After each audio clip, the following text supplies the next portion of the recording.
Ahoy there, YouTube! We're back again for more of our Gencon Bonanza Explosion Blood coverage. You'll have at Gencon 2018. Thanks in part to all of our amazing Kickstarter backers. Bam! These spectacular companies right here who donated games to help send us to Gencon, including Passport Game Studio, who we're about to talk to, and our big sponsors, Tasty Mystical Games, who sponsors everything we do, and Minion Games, throw money at their faces. They're all awesome.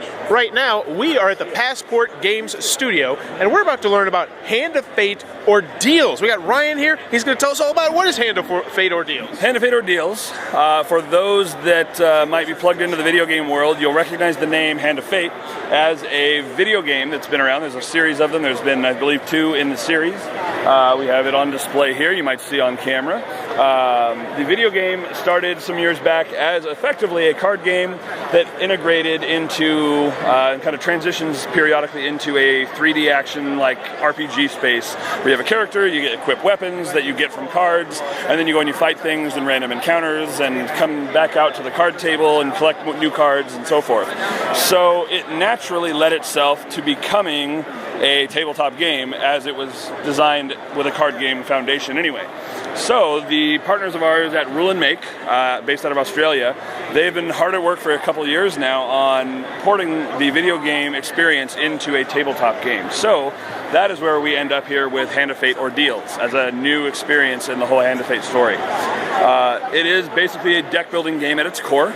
So everyone starts with a very basic deck with basic equipment and basic abilities, and you're going to be able to buy new things, including equipment and other actions and so forth. Your player boards serve as like a paper doll, meaning that you can take equipment cards and actually attach it to the spots, put a helmet on, put weapons in your hands, and put gear on and so forth to augment your abilities, so that as you move around the giant board of encounters that are face down initially, when you have to fight things, you get to use that equipment to augment your skills and your damage you can deal and what damage you can take and so forth.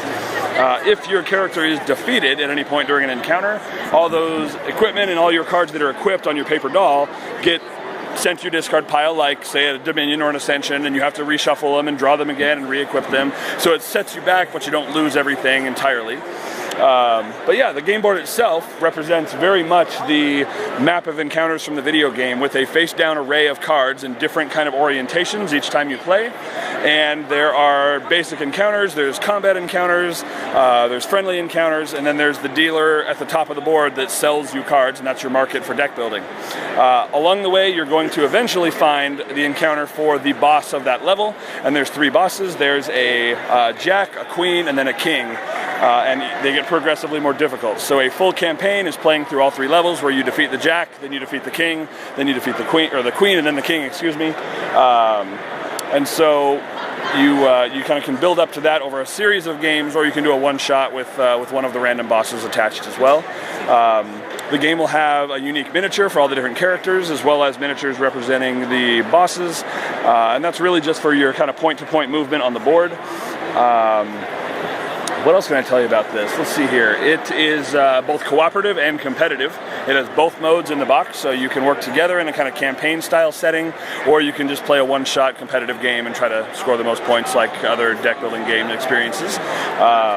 But with all the big dungeon delve and exploration kind of fantasy world that you get to spend time in as well. So, and this is coming out later this year? Yeah, this is also coming later this year. They're finishing their production for it right now.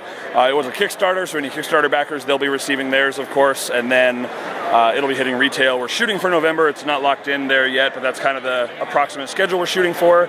It'll be a $70 MSRP at retail, or you can also pre-order it directly from Rule and Make at handoffateordeals.com. And they have their special edition available for pre-order there, which is nice. So if you guys want to check out the extra contents you get there, extra expansions and stuff, you can get that direct from them. So, all right, fantastic. Hand of Fate Ordeals coming later this year. If it looks like it might be your cup of tea, be sure to check that one out. If you're enjoying this Gen Con coverage, please be sure to click on that subscribe button down below, and let me know in the comments below, what's your favorite video game of all time?